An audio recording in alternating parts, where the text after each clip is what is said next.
Hello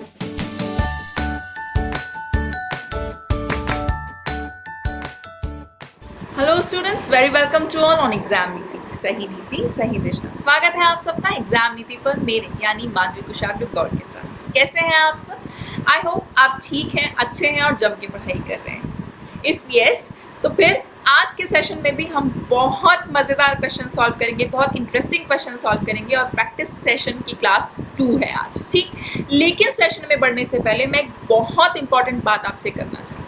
ये कुछ exams हैं और ये कुछ डेट्स हैं जो हर समय आपके दिमाग में चलती रहनी चाहिए। अगर आपने इनमें से किसी भी, मैंने यहाँ पर 9 एग्जाम्स लिस्ट किए हैं, अगर आप इनमें से किसी भी एक एग्जाम को टारगेट करते हैं या आपने इनमें से एक से ज़्यादा एग्जाम का फॉर्म या एप्लीकेशन फिल करी है तो फिर इनकी डेट्स आपके दिमाग में हमेशा रहनी चाहिए। IBPS PO के स्टूडेंट्स को याद रहना चाहिए कि 3rd, 10th एंड 11th जो अक्टूबर है इस साल का, ठीक, जो कि अभी बहुत करीबी है, उसमें ही उनका प्री का एग्जाम्स होंगे और जिनका प्री क्लियर होगा वही मेंस देने जाएंगे और मेंस लिखेंगे कुछ सेलेक्टिव स्टूडेंट्स 28 नवंबर 2020 को। IBPS PO की बात हो रही है, ठीक, यानी कि अक्टूबर से नवंबर तक में आप डिसाइड कर लेंगे अपना करियर, अपना फ्यूचर, अपनी डेस्टिनी। नेक्स्ट मैं बात कर रही हूँ IBPS क्लर्क की। तो 12 से 19 दिसंबर को ये स्टूडेंट्स अपनी डेस्टिनी लिखेंगे प्री एग्जाम्स के लिए और जिन लोगों का प्री क्लियर हो जाएगा फिर वो लोग आगे बढ़ेंगे और मेंस देंगे 24 जनवरी 2021 को, ठीक। दिसंबर में अभी कुछ समय है, वो इतना अर्ली नहीं है जितना IBPS PO। क्लियर हो गया ना? तो आपको पता चलता रहना चाहिए कि ये कौन सा मंथ चल रहा है। ये मंथ चल रहा है अगस्त का और आपको तैयारी करनी है कब तक? दिसंबर तक। 12 दिसंबर को आपका एग्जाम है, almost second week of December. Next हम बात कर रहे हैं IBPS RRB PO की और क्लर्क की। तो इस साल IBPS RRB PO 12 सितंबर 2020 यानी कि सितंबर में पेपर लिखा जाना है। ये अगस्त चल रहा है और आज अगस्त की क्या डेट हो गई है ध्यान रखिएगा, यानी कि half of this month has been already eliminated, निकल चुका है, जा चुका है, हैज़ ऑलरेडी गॉन। अब नेक्स्ट बात हो रही है 19 अक्टूबर 2020 को आप लिखेंगे IBPS RRB क्लर्क का पेपर, ठीक। IBPS RRB क्लर्क का पेपर अक्टूबर 19 में है, यानी कि 19 अक्टूबर, जो कि अभी बहुत ज़्यादा दूर नहीं है, अगस्त ऑलरेडी चल रहा है। नेक्स्ट हम बात कर रहे हैं SSC CPO के पेपर 1 की। तो जिन स्टूडेंट्स ने SSC के एग्ज़ाम भरे हैं उन्हें पता होना चाहिए 23 से 26 नवंबर के बीच में वो जाकर अपनी SSC CPO पेपर 1 में अपनी किस्मत आजमाएंगे, पेपर लिखेंगे और वहाँ पर जो भी उन्होंने तैयारी करी होगी उसको उन्होंने नवंबर मंथ के अंदर अंदर ही पता चल जाएगा कि कितनी अच्छी तैयारी करी है। नेक्स्ट बात करते हैं CPO के पेपर 2 की। तो वो मार्च 2021 में है, फिर भी प्रिपरेशन का टाइम है, फिर भी प्रिपरेशन के लिए गैप मिल जाएगा। नेक्स्ट हम बात कर रहे हैं CTET एग्जाम की टेंटेटिव डेट्स की। देखिए एग्जाम तो होने वाला था ये कब? जून में, है ना। ये एग्जाम होने वाला था जून 2020 में, क्योंकि इसकी डेट्स पोस्टपोन हो गई हैं तो अब आसरा लगाया जा रहा है। लोग जो है बहुत ज़्यादा कयास लगा रहे हैं कि ये पेपर सितंबर अक्टूबर 2020 में होगा। बहुत सारे लोग ऐसा कयास लगा रहे हैं कि CTET का जो पेपर है, CTET का पेपर सितंबर से अक्टूबर 2020 में होगा। इफ़ यस तो अगस्त चल रहा है, बहुत ज़्यादा दूर नहीं है सितंबर। क्या आपको पता है कि आपकी तैयारी कितनी अच्छी है? क्या आपकी तैयारी एकदम साउंड चल रही है? कि आपको पता है कि पेपर किसी भी डेट में हो सकता है, ठीक। तो आप अपनी तैयारी को बनाए रखें। इसका मतलब ये नहीं है कि डेट्स पोस्टपोन हो गई तो एग्जाम अभी हो नहीं सकता। नेक्स्ट हम बात कर रहे हैं CDS के रिटन एग्जाम की। तो CDS के स्टूडेंट्स के लिए मैं बता देती हूँ कि वो पेपर भी बहुत दूर नहीं है, 8 नवंबर 2020 में है। 8 नवंबर, ऑलरेडी अगस्त का मंथ चल रहा है। आपकी तैयारी कैसी है? क्या आप पढ़ाई के टच में हैं या आप ये सोच रहे हैं कि नवंबर तो अभी बहुत दूर है, जस्ट जाके हम कोई क्रैश कोर्स से सीख लेंगे, ठीक। अपनी तैयारी को बनाए रखिएगा। ये सब चीज़ें आपको मैं रिकॉल कराने के लिए बता रही हूँ। नेक्स्ट आता है EPFO का एग्ज़ाम। क्लियरली रिटन है EPFO की वेबसाइट पर कि 9 मई 2021 में इसका एग्जाम होगा, 2020 में नहीं हो रहा, ठीक। तो आपके पास मार्जिन है, गैप है, लेकिन क्या आप सिर्फ EPO के एग्जाम के लिए पढ़ रहे हैं या आपका टारगेट बीच में और भी कोई गवर्नमेंट एग्जाम देना है? इफ़ यस, इफ़ आपका टारगेट है SBI PO या क्लर्क तो उसकी भी टेंटेटिव डेट्स हैं। या तो अभी अगस्त का सिर्फ सेकेंड वीक चल रहा है, थर्ड वीक चल रहा है, तो या तो हो सकता है कि लास्ट अगस्त में SBI PO और क्लर्क की वैकेंसी आ जाए। इफ़ नॉट तो सितंबर में आने के कम से कम 45% चांसेस हैं कि ऐसा हो सकता है कि सितंबर 2020 में एसबीआई पीओ और क्लर्क की वैकेंसीज आ जाएं। इन दैट केस आपकी प्रिपरेशन कैसी है? क्या आपने सिर्फ टीईटी का एग्जाम भरा है और वो अभी पोस्टपोन हो गया है, तो आप सोच रहे हैं जब एग्जाम की डेट आएगी तब तैयारी कर लेंगे? क्या आपको लगता है कि आईबीपीएस अगर आप मान के चल रहे नहीं हमारा लेवल सिर्फ एसबीआई का है, हम सिर्फ एसबीआई में जाकर बैठेंगे, तो क्या आपको लग रहा है कि एसबीआई अगर अगस्त लास्ट में आ गया तो आपकी प्रिपरेशन कैसी है? हाँ, क्या आप रेडी हैं उसके लिए? इफ़ यस, बहुत अच्छी बात है। इफ़ नो, तो मैं फिर आपसे कहूँगी जो मैं हर बार कहती हूँ कि प्लान बनाइए। पूरे दिन में आपको क्या करना है, सारे दिन की तैयारी में स्टडी प्लान होना चाहिए, ऐसे ही कुछ भी नहीं होना चाहिए। क्या पढ़ेंगे, कितना पढ़ेंगे, हर एक सब्जेक्ट को कितना टाइम देंगे, ये सारे के सारे एग्जाम्स वो हैं जो कि इंग्लिश ओरिएंटेड हैं। इंग्लिश ओरिएंटेड मैम, क्या मैथ्स नहीं आएगी? क्या क्वांटिटेटिव एप्टीट्यूड या क्या रीजनिंग एबिलिटी की बात नहीं होगी? बिल्कुल होगी, लेकिन सिर्फ इंग्लिश ऐसा सब्जेक्ट होता है, मैं आपकी जानकारी के लिए बता देती हूँ कि आपको लाखों लोगों से बहुत अलग बना देता है। यानी कि कट ऑफ क्लियर करना, इसकी कट ऑफ बहुत हाई नहीं जाती है और कट ऑफ क्लियर करना बहुत ज़्यादा टफ नहीं होता, लेकिन स्टूडेंट कहाँ मार्क खाते हैं? 1 to 2 मार्क्स। ठीक, क्यों? क्योंकि 0.25 मार्क्स की नेगेटिव मार्किंग होती है, और जब स्टूडेंट्स बहुत ज़्यादा ओवर कॉन्फिडेंट हो जाते हैं ना, तो वो हर एक एग्जाम में क्या करते हैं कि सारे के सारे जितने क्वेश्चंस दिखने शुरू हो जाते हैं वो सबको टिक टिक टिक करके आंसर्स चूज करना शुरू कर देते हैं। तो ये गलती नहीं करनी है, स्ट्रैटेजी बनानी है, प्लान बनाना है। पूरे दिन आप जब सुबह सोकर उठते हैं उसके बाद भी मैं आपको बता देती हूँ 12 घंटे दिन के होते हैं और 12 घंटे रात के, मिला के 24 घंटे होंगे। यही 24 घंटे एक टॉपर के पास होंगे और यही 24 घंटे एक फेलियर के पास होंगे। Now that all depends on you कि आप इस 24 घंटे का यूटिलाइजेशन किस तरह से करते हैं। फॉर एग्जाम्पल, दिन के 12 घंटे में से अगर 3 घंटे भी आप निकाल दें, ठीक, तो बाकी के 9 घंटे जो हैं वो सिर्फ और सिर्फ पढ़ाई के लिए डेडिकेटेडली आप दे रहे हैं, हाँ या ना?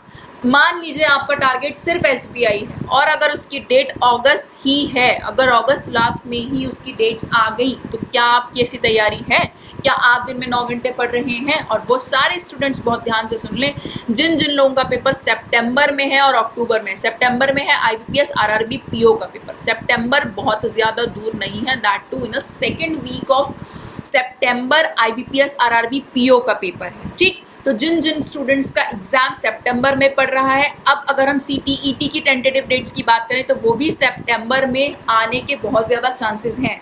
तो मैं उन सारे स्टूडेंट्स से फिर दोबारा से बोलूँगी, फिर दोबारा उनको सजेस्ट करूँगी कि हमें अपने हथियार नहीं डाल देने हैं। अभी तो एग्ज़ाम की डेट ही नहीं आई, जब आएंगे तब पढ़ेंगे। हमारा एटीट्यूड कैसा हो गया है कि जब फॉर्म भरने की लास्ट डे होगी, एप्लीकेशन फिल करने की लास्ट डे होगी, हम लास्ट डे फिल करेंगे। नहीं, ये एटीट्यूड मत रखिए। आप अपनी तरफ से बहुत ज़्यादा पॉजिटिव रहिए, आप अपनी तरफ से तैयारी करते रहिए। देखिए, एग्जाम्स तो होंगे ही होंगे। ठीक, थोड़ी देर हो रही है कि टल रहे हैं, प्रोक्रेस्टिनेट हो रहे हैं, इसका मतलब ये नहीं है कि वो होंगे नहीं, होंगे ज़रूर होंगे, लेकिन कुछ स्टूडेंट्स ऐसे हैं जो अपनी तैयारी पर लगातार नज़र बनाए हुए हैं। अब अगर आपके टारगेट में ऐसा कोई एग्जाम है इनमें से, फॉर एग्जाम्पल आईबीपीएस पीओ है या आईबीपीएस क्लर्क है, तो सीरीज चल रही है, पढ़ाई करिए, जम के करिए, मन लगा के करिए और बहुत ज़्यादा एनर्जी और इंथुसियाज्म दिखा कर करिए। ठीक, और एक बात हमेशा के लिए अपने माइंड में रखिए, इस 9 घंटे में से अगर आप आज से 3 घंटे इंग्लिश को देना शुरू कर दें तो इंग्लिश ये होगी आपकी मुट्ठी में। ठीक, मैं बार बार कहती हूँ, अब नहीं भारी इंग्लिश की तैयारी, मान के चल लेंगे तो जीत आपकी ही होगी। मान लीजिए कि इंग्लिश आपको आती है और फिर अपने सारे डाउट्स, अपनी सारी क्वेरीज के लिए जुड़ जाइए मेरे साथ टेलीग्राम पर t.me/exam नीति, और जितने डाउट्स, जितनी क्वेरीज, जितने आपके सवाल हैं सब पूछिए मुझसे। मैं हर एक सवाल का जवाब ना दूं तो फिर कहिएगा, ठीक, लेकिन सिलेक्शन तो सर मैम मुझे आपसे चाहिए। ठीक है, चलिए बढ़ चलते हैं फिर आज के सेशन की तरफ। और देखिए, पहला क्वेश्चन जो है वो आ चुका है, जल्दी से पढ़िए और जल्दी से सॉल्व कीजिए।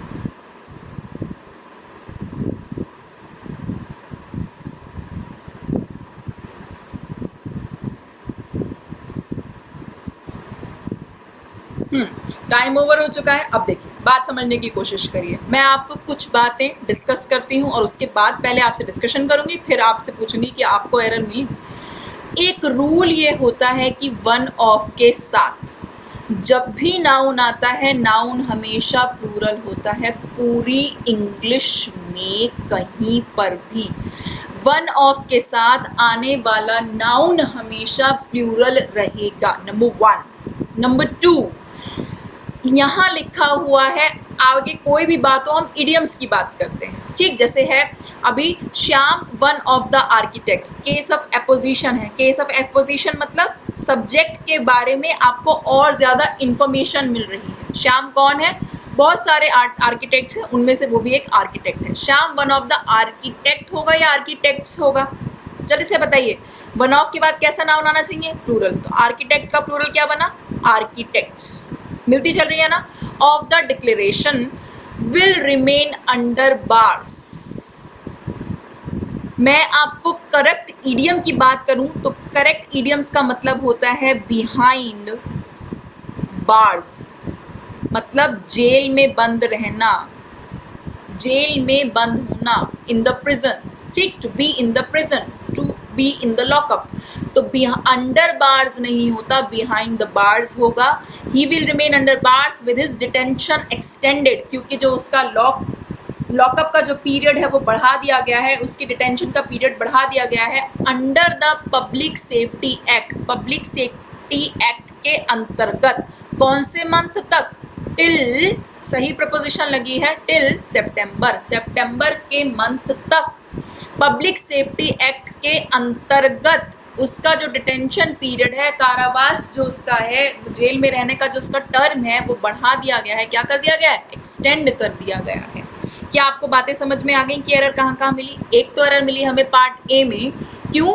क्योंकि वन ऑफ के साथ नाउन हमेशा प्लूरल आता है। और दूसरी एरर हमको मिली इडियम की, वो क्या है? बिहाइंड बार्स होता है, अंडर बार्स कुछ नहीं होता। यानी कि एरर कहाँ कहाँ पर है? एरर है ए पार्ट में और बी पार्ट में। Answer number 4। Is it clear to all of you?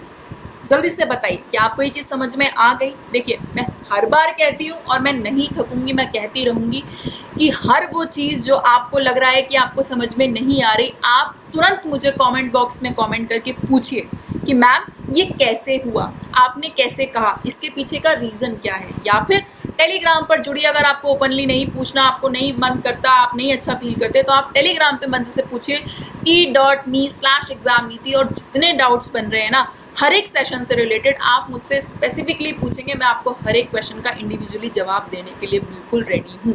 क्या आप पढ़ने के लिए रेडी हैं? चलिए नेक्स्ट क्वेश्चन की तरफ बढ़ रहे हैं, और नेक्स्ट क्वेश्चन है क्वेश्चन नंबर 12। फिर दोबारा टाइमर के साथ पढ़ते हैं तो एग्जाम में करने से प्रैक्टिस अच्छी हो जाती है। एग्जाम के लिए पढ़िए।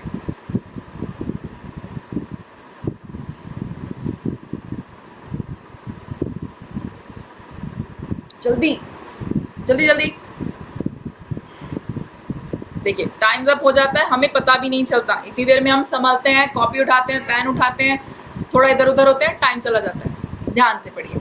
The lieutenant governor, lieutenant governor एक पोस्ट का नाम है, उससे पहले द लगा, स्पेसिफिक पोस्ट के नाम से पहले द लगता है, लग गया, रूल ऑफ आर्टिकल सही जा रहा है। ऑन फ्राइडे, फ्राइडे को, ठीक, फ्राइडे को, फ्राइडे वाले दिन, ऑन लगा है, सही लगा है बिल्कुल। रिजेक्टेड, उन्होंने फ्राइडे को रिजेक्ट कर दिया। क्या रिजेक्ट कर दिया? ईडी लगा है, मतलब बात पास्ट टेंस की है, वर्ब की सेकंड फॉर्म लगी है, रिजेक्ट कर दिया। The Delhi government proposal, Delhi सरकार प्रपोजल, उन्होंने रिजेक्ट कर दिया दिल्ली सरकार प्रपोजल या दिल्ली सरकार का प्रपोजल? जल्दी से बताइए। लेफ्टिनेंट गवर्नर ने फ्राइडे को दिल्ली सरकार प्रस्ताव अस्वीकार कर दिया या दिल्ली सरकार का प्रस्ताव अस्वीकार कर दिया? बिल्कुल ठीक, दिल्ली सरकार का प्रस्ताव। बात अधूरी है और का की के बोलने के लिए क्या करते हैं? अपस्ट्रॉफी एस लगाते हैं। क्लियर हो गया? दिल्ली सरकार का प्रपोजल क्या करने के लिए? To allow hotels and week markets, कि होटल्स और जो वीक मार्केट्स हैं, अब ये हफ्ता मार्केट तो कुछ नहीं होता, भाई हफ्ता मार्केट तो कुछ नहीं होता ना। वो मार्केट्स जो हफ्ते हफ्ते में खुलते हैं उन्हें हम कहते हैं वीकली मार्केट्स। क्या कहते हैं?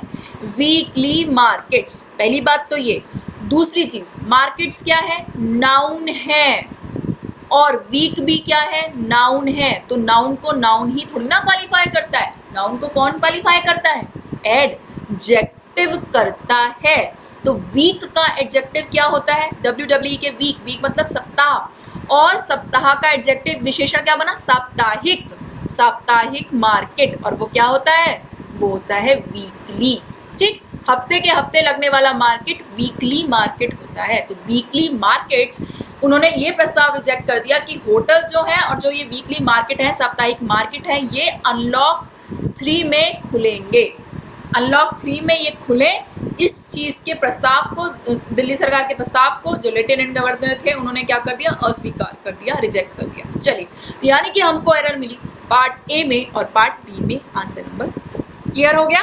चलिए बढ़ते हैं नेक्स्ट क्वेश्चन की तरफ। अगर आपको सेशन पसंद आ रहा है तो प्लीज इस सेशन को लाइक करिए।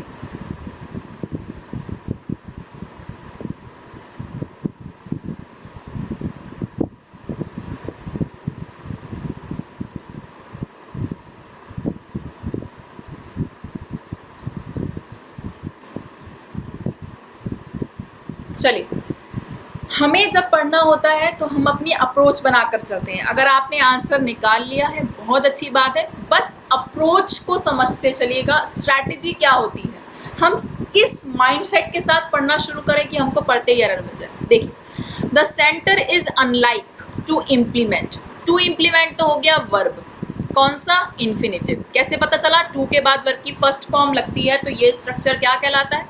इन्फिनेटिव का। चलो क्लियर। सेंटर इंप्लीमेंट करने वाला नहीं है, अनलाइक है, तो वर्ब से पहले उसको एडवर्ब क्वालिफाई करने के लिए क्या आना चाहिए? वर्ब को क्वालिफाई करने के लिए क्या आना चाहिए? एडवर्ब आना चाहिए। ठीक, तो यानी कि अनलाइक जो है वो क्या होना चाहिए? एक एडवर्ब होना चाहिए, और एडवर्ब्स में जनरली क्या लगा रहता है? ly। क्लियर? वर्ब को क्वालिफाई करने के लिए क्या आना चाहिए? एडवर्ब, और एडवर्ब्स में जनरली क्या लगा रहता है? ly। कैसे? जैसे कि beautifully, harshly, politely, softly, rigidly. ठीक, तो ये जब जितने वर्ड्स हैं आप देख रहे हैं, इनके बाद जनरली क्या लगा हुआ है? ly। किसी काम को करने का तरीका एडवर्ब ऑफ मैनर ly लगकर बनते हैं जनरली। तो चलो, unlikely to implement its own national education policy recommendation, वो अपनी खुद की ही NEP रिकमेंडेशन को लागू करने वाला भी है नहीं। ठीक, तो ये क्या लिखा है? अपनी, इट्स, लेकिन इस इट्स का मतलब तो होता है इट इज। इट इज, और इट इज मतलब इट इज अ पेन, ये एक पेन है, ये है। इट इज का मतलब, ये जो लिखा है अपॉस्ट्रोफी एस, इसका मतलब तो होता है इट इज, ये है। जबकि हमें क्या बोलना है? हमें बोलना है अपना, और ओन मतलब खुद का, अपनी खुद की नेशनल एजुकेशन पॉलिसी को के रिकमेंडेशंस को वो अभी सेंटर खुद ही जो है इम्प्लीमेंट करने वाला नहीं है। ठीक, अपनी खुद की। तो यहाँ पर हमने देखा प्रोनाउन आ रहा है, पर्सनल प्रोनाउन यूज हो रहा है, और पर्सनल प्रोनाउन क्या होता है? इट्स होता है। जल्दीबाजी में स्टूडेंट्स ये गलती कर आते हैं, बहुत ज़्यादा मेजर बड़ी बात नहीं है ये कि आपको पता नहीं था, ऐसा नहीं हो सकता, लेकिन जल्दीबाजी में नजर नहीं जाती। ठीक, तो ध्यान रखिएगा, अपॉस्ट्रोफी एस लगा होता है तो उसका मतलब होता है इट इज। ठीक, its own national education policy recommendation regarding the medium of instruction at Kendriya Vidyalaya. केंद्रीय विद्यालयों पर कोई पॉलिसी रिकमेंड करने की इंस्ट्रक्शंस दी जाएंगी, या केंद्रीय विद्यालयों में, सही प्रपोजिशन यूज करनी चाहिए। जगहों में, किसी एक स्पेसिफिक इंस्टीट्यूशन में ही तो कोई इंस्ट्रक्शन लागू की जाएंगी ना, इसलिए यहाँ पर एट नहीं आएगा, क्या आएगा? इन केंद्रीय विद्यालय, यानी कि स्पेसिफिक प्लेस में कोई काम होगा, इनसाइड द इंस्टीट्यूशन। ठीक, विद इन द ऑर्गेनाइजेशन, तो क्या लगेगा यहाँ पर? इन लगेगा, एट नहीं लगेगा। तो आपको समझ में आया कि ए पार्ट में भी एरर है, बी पार्ट में भी एरर है एंड सी पार्ट में भी एरर है। तो इसका आंसर क्या बनता है? Clearly option number 5, that is all parts are incorrect. चलिए नेक्स्ट, हम नेक्स्ट क्वेश्चन की बात कर रहे हैं, क्वेश्चन नंबर 14। इस सेशन को शेयर कर दीजिएगा, मेरी रिक्वेस्ट रहती है आप लोगों से कि इस सेशन को प्लीज शेयर कर दीजिएगा।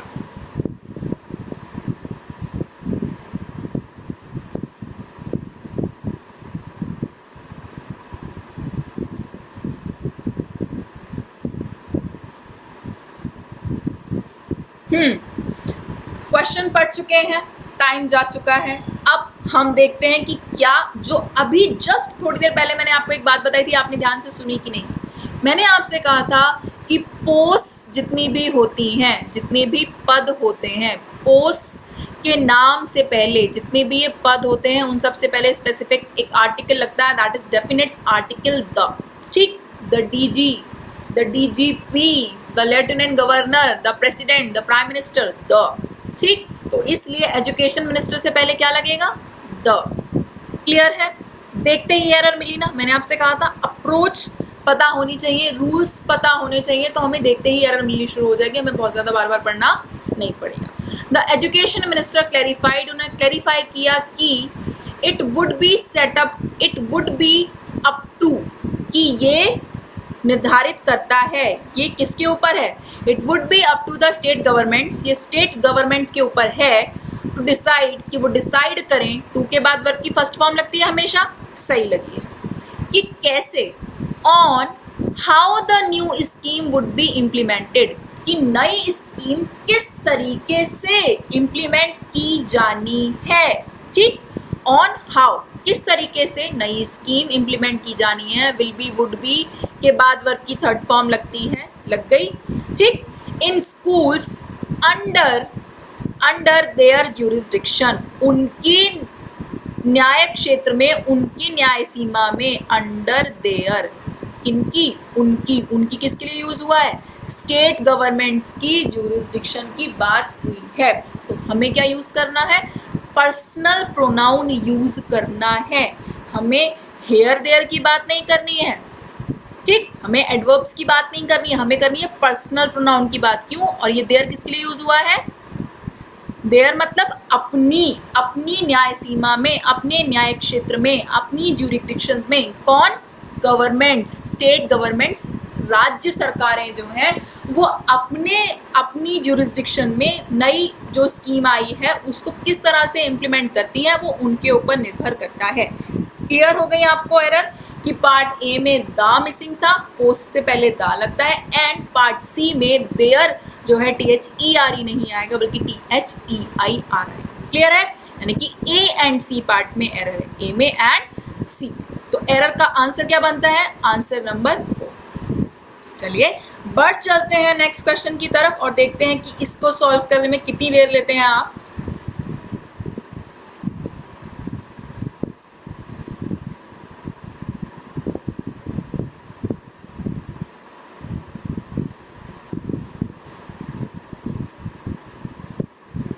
टाइम खत्म हो चुका है, क्वेश्चन भी बहुत ज़्यादा बड़ा नहीं था, तो आई होप आपसे ये सॉल्व भी हो गया। और छोटी सी बात थी, बहुत छोटी सी बात थी, पढ़ना शुरू करिए। दे सेड, उन्होंने कहा, beauty of the current policy is flexibility, यानी कि जो ये फ्लेक्सिबिलिटी है ना, यही अभी करंट जो पॉलिसी चल रही है उसकी खूबसूरती है कि वो मोल्ड की जा सकती है।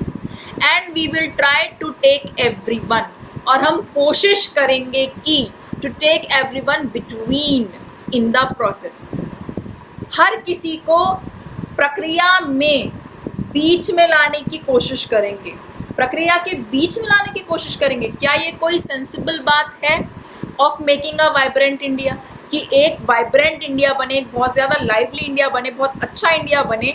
क्या इसके लिए हमें किसी लोगों को बीच में लाना है? No, it's not making a sense. इसलिए टेक along anyone होता है, take along someone होता है, someone होता है, लेकिन take between नहीं होता। क्लियर है? टेक अलोंग समवन, ये एक इडियम है जिसका मतलब होता है सबको साथ में लेकर चलना।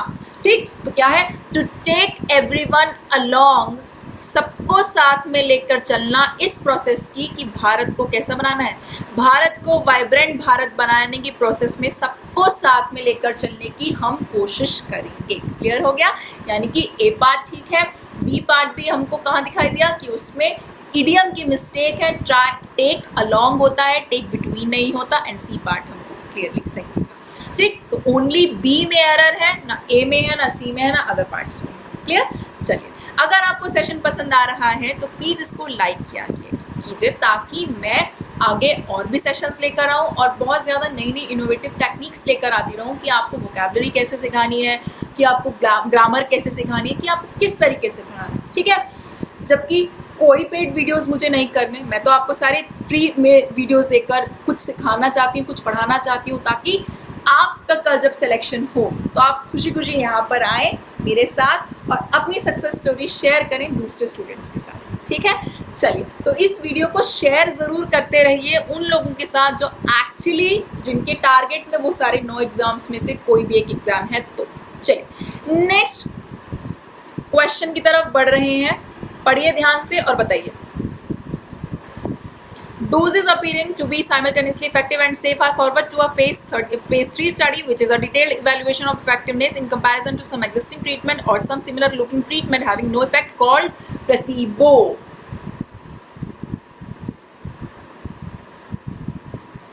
Time's up. चलिए, doses appearing to be simultaneously effective, ठीक, and safe, मतलब लगातार पता चल रहा है, साथ के साथ में ही पता चलता जा रहा है कि जो दवाइयों की डोजेज मिल रही हैं वो इफेक्टिव है और सेफ है। आर फॉरवर्ड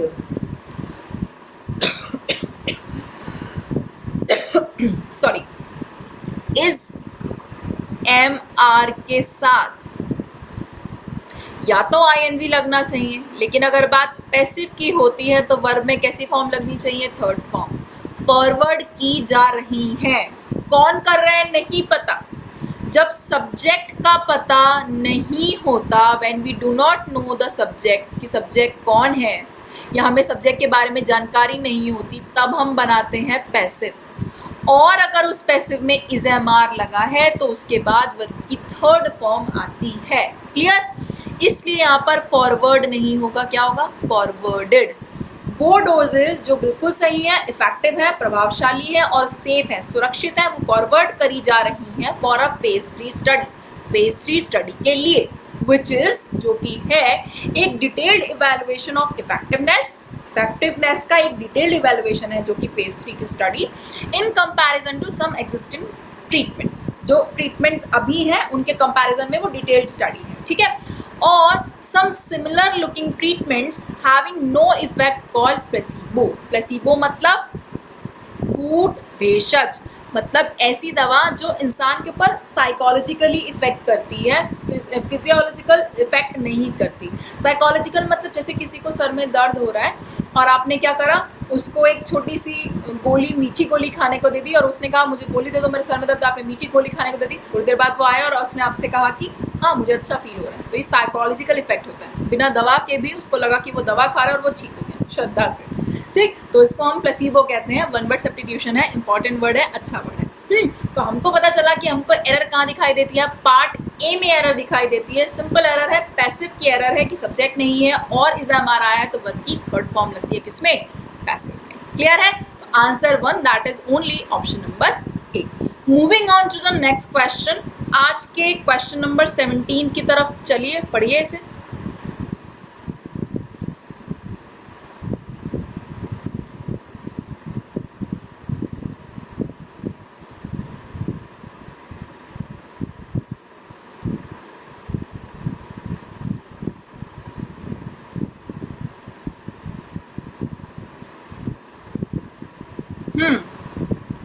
नाउन और वर्ब की बातें करते हुए चलेंगे सेंटेंस पढ़ने के साथ साथ। अब आफ्टर द 3 फ्रेजेस, 3 फेजेस के बाद, if the vaccine is found to be safe, अगर लगता है कि वैक्सीन सही पाई गई, सेफ पाई गई, और कैसी पाई गई? अफेक्टिव तो मतलब होता है मूड से रिलेटेड, जबकि हमें क्या कहना है, प्रभावशाली। दोनों वर्ड्स में डिफरेंस है। अफेक्टिव मतलब मूड से संबंधित, relating to moods, thinking, opinion. और इफेक्टिव ये भी एडजेक्टिव है, इसका मतलब प्रभावशाली, है ना, इफेक्चुअल, जिसका असर पड़ता है ना। तो अब कॉजिंग इफेक्ट, अच्छा इफेक्ट, एक गुड इफेक्ट, जिसकी इफेक्ट की बात चलती है, रिलेटेड टू इफेक्ट। तो अब आपको ये बताना है कि if the vaccine is found to be relating to mood और if the vaccine is found to be very effective, बहुत प्रभावशाली। क्लियर हो गया ना। तो यानी कि इफेक्टिव आएगा, अफेक्टिव नहीं आएगा। पार्ट ए में आपको एरर मिल गई, अफेक्टिव नहीं आएगा, क्या आएगा, effective. Part A, the study report is forwarded in the regulatory agency. तो फिर जो स्टडी रिपोर्ट है वो रेगुलेटरी एजेंसी में भेजी जाएगी। ठीक, अब देखिए, रेगुलेटरी एजेंसी में भेजी जाएगी या रेगुलेटरी एजेंसी को भेजी जाएगी। कोई भी चीज़ जब आप फॉरवर्ड करते हैं किसी को, तो हमेशा एक बात का ध्यान रखिएगा, forward something to someone, forward something to someone. जब भी आप कोई चीज़ किसी को आगे भेजते हैं तो you always forward it to someone, not in someone. किसी के अंदर नहीं भेजते, किसी को भेजते हैं। क्लियर। तो फॉरवर्ड के बाद क्या लगेगा, टू लगेगा, इन नहीं लगेगा। सही पाई गई तो रेगुलेटरी एजेंसी को भेजी जाएगी। विच इफ कन्विंस्ड, और अगर विच किसके लिए यूज हुआ है, एकदम करेक्ट रिलेटिव प्रोनाउन यूज हुआ है विच, किसके लिए, रेगुलेटरी एजेंसी के लिए। विच इफ कन्विंस्ड, अगर रेगुलेटरी एजेंसी जो है वो कन्विंस्ड हो गई, परमिट कर देगी इट्स यूसेज एन मास। इसका जो यूज है, ये जो दवा है, इस वैक्सीन का यूज जो है वो together in a group, all together in a group, इसको पूरी तरीके से लोगों में यूसेज को अलाउ कर देगी। वाइल फेज 4, जबकि जो फेज 4 है वो क्या है, is the post marketing surveillance stage. Market में आने के बाद फिर दवाइयों का सर्विलांस करने की स्टेज है कि क्या वो एक्चुअली इफेक्टिव है, क्या वो वाकई में प्रभावकारी है, क्या वो वाकई में सेफ है। तो जो फेज 4 है वो ये। क्लियर हो गया आपको। पहली चीज, हमें करेक्ट एडजेक्टिव यूज करना है, अफेक्टिव नहीं इफेक्टिव यूज करना है। नेक्स्ट चीज ये है कि यूसेज की बात हुई है तो यूसेज किसमें, सभी लोगों में, एन मास। ठीक, all together in a groups, पूरे के पूरे जितने ग्रुप्स हैं उन सारे ग्रुप्स में एन मास की बात हुई है। तो यानी कि एरर हमको कहाँ कहाँ मिली, एक तो मिली पार्ट ए में, दूसरी मिली पार्ट बी में, है ना, पार्ट ए और पार्ट बी में। क्लियर हो गया। No, this one is not part B, this one is part C. B तो यहीं पर खत्म हो चुका था, ये पार्ट सी, यानी कि हमको एरर मिलती है ए में एंड सी में, ए एंड सी में। करेक्ट आंसर 4 में, not A and B, this is A and C. ठीक है, कौन कौन से पार्ट में एरर होगी, क्योंकि ये फुल स्टॉप के बाद भी कंटिन्यू है ना। तो पार्ट ए में और पार्ट सी में हमको एरर मिल गई। चलिए बढ़ते हैं फिर आज के सेशन के नेक्स्ट क्वेश्चन की तरफ।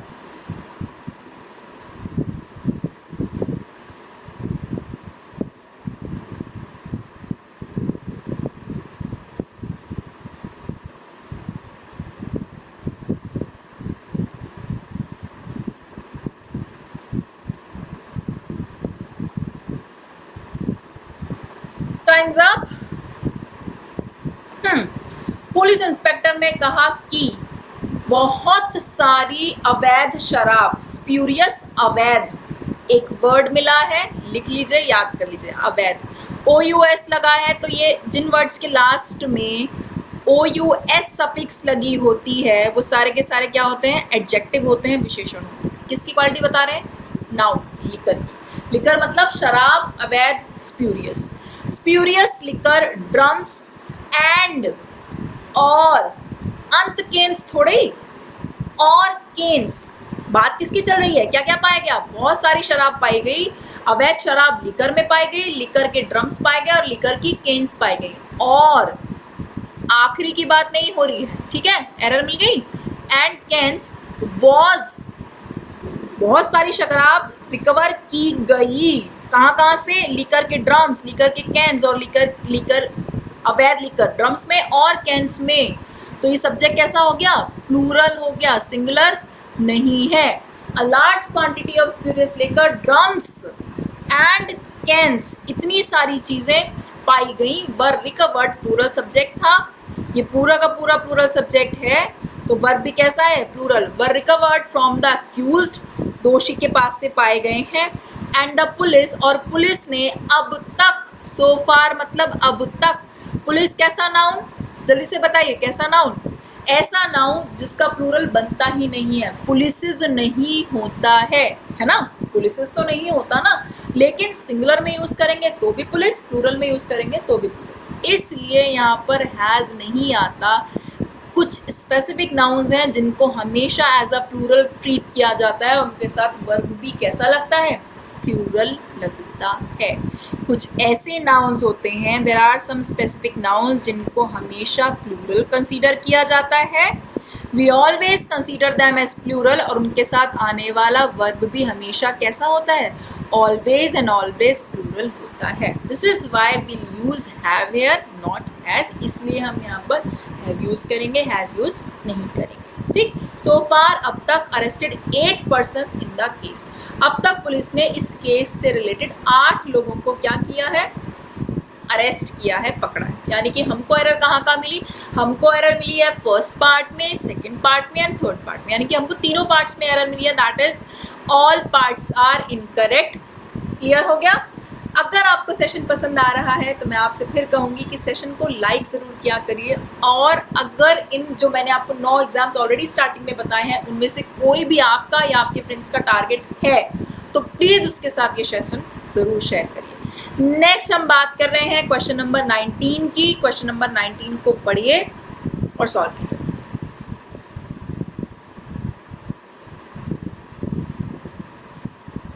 हाँ, समझ में आ गया मुझे कि आपको क्या मिलेगा। मैम क्वेश्चन में ही एरर है। हाँ क्लियर, सही बोल रहे हैं। Education for girls must be made a compulsory so that women can become literate, so the women can become literate to make a life for themselves. ठीक है, पढ़ लीजिए, फिर से पढ़ लीजिए। आपको पार्ट्स ही मिसिंग थे तो आप एरर कैसे बता दें, जल्दी से पढ़िए।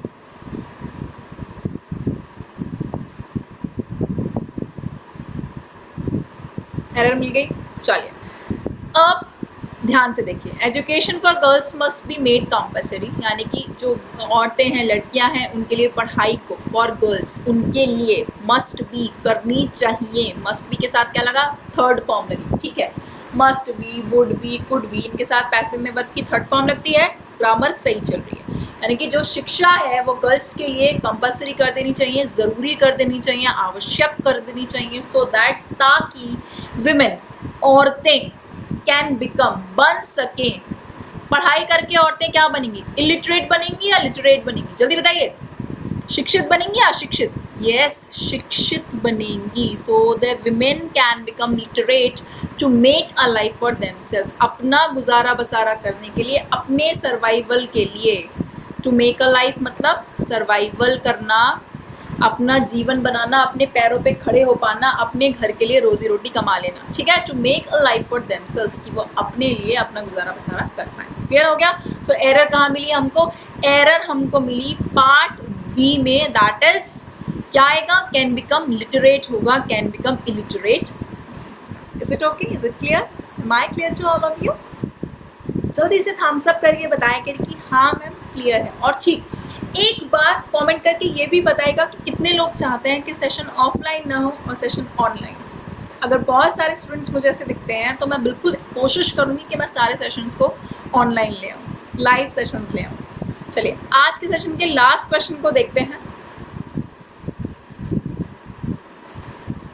The CM has given the divisional commissioner the liberty to co-opt and civil police officer or any expert to facilitate the expedient conduct of the inquiry.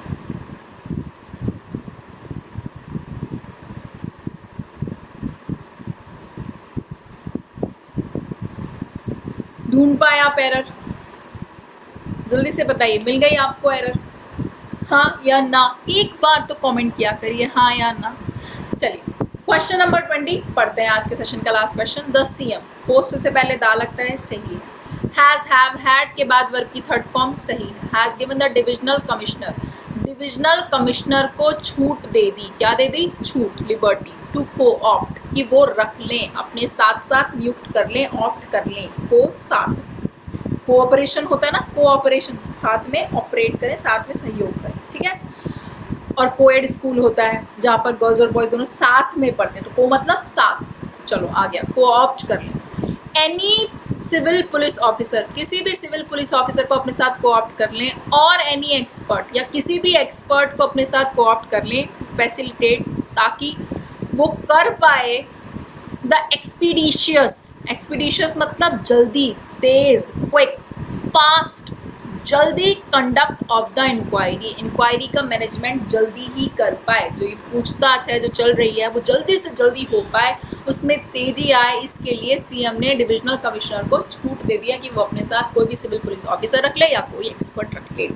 यानी कि ग्रामर भी ठीक है, आर्टिकल्स भी ठीक लगे हुए हैं, यूज भी ठीक है, सेंटेंस भी मीनिंगफुल बन रहा है, लिटरेट इलिटरेट जैसा ये नहीं है कि इलॉजिकल इनसेंसिबल था, ऐसा भी नहीं है, ठीक है। तो यानी कि इस सेंटेंस में कहीं से कहीं तक कोई एरर नहीं है, no error is the part of this, is the answer of this question.